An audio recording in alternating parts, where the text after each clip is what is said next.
and we don't know how much longer it will take for at least one tragedy to have a proper response from international community, from all of us, and how many new tragedies Russia has created or will create.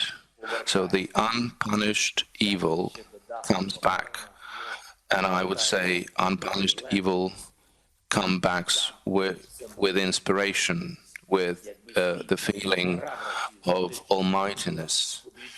If the world had punished Russia in 2014 for what it did, there wouldn't be any of these terror of invasion in Ukraine in 2022.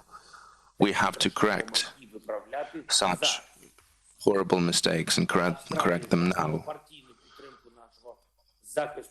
The bipartisan support of Australia, of Ukraine, for the support that has been provided, we are extremely grateful. 70,000 tons of coal for our energy, but this is only the beginning.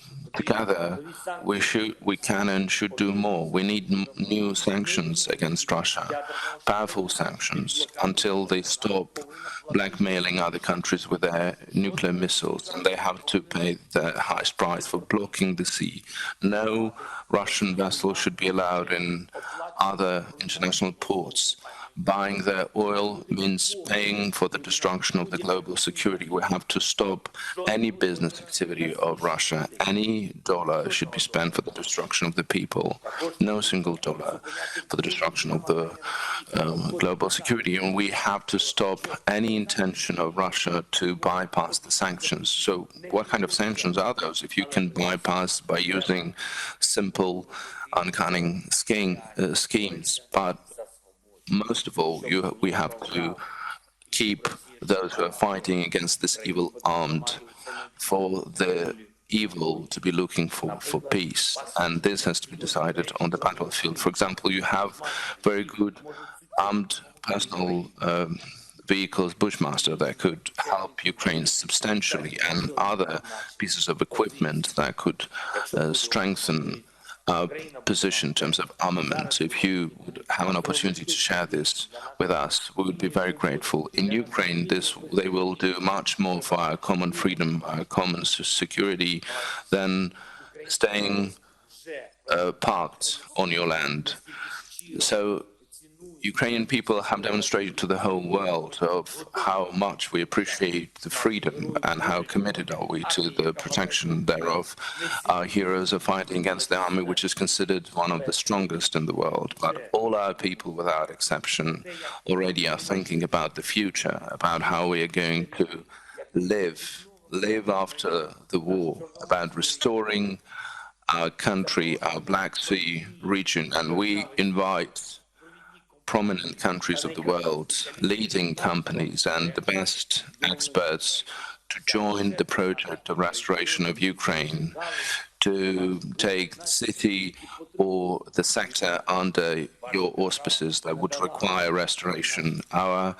Your country has provided a special status, a like-minded country, and we are like-minded not only in our thoughts, but also in our longing for peace. So I would like to invite and welcome your country to have a look at our southern regions, at our Azov and the Black Sea shore, the development of such ports and cities like the city of Kherson, which is now fighting for its freedom, the rebuilding of the naval sector in Ukraine could also be a great contribution in the restoration after the war, with the protection of the free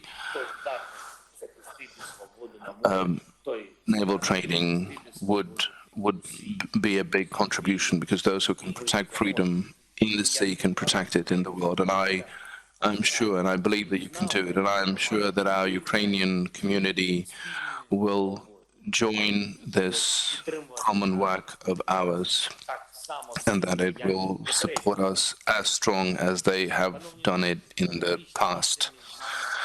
Dear friends, the geographical distance between us is huge, thousands of kilometers. But what does this distance mean for those who have common understanding, who see the world with the same vision, for those who is similarly hurting what is happening when the enemy comes, when children are killed, when cities are destroyed, when refugees are shot at on the highways, when Ukraine is turned into the burned out territory, then any distances disappear.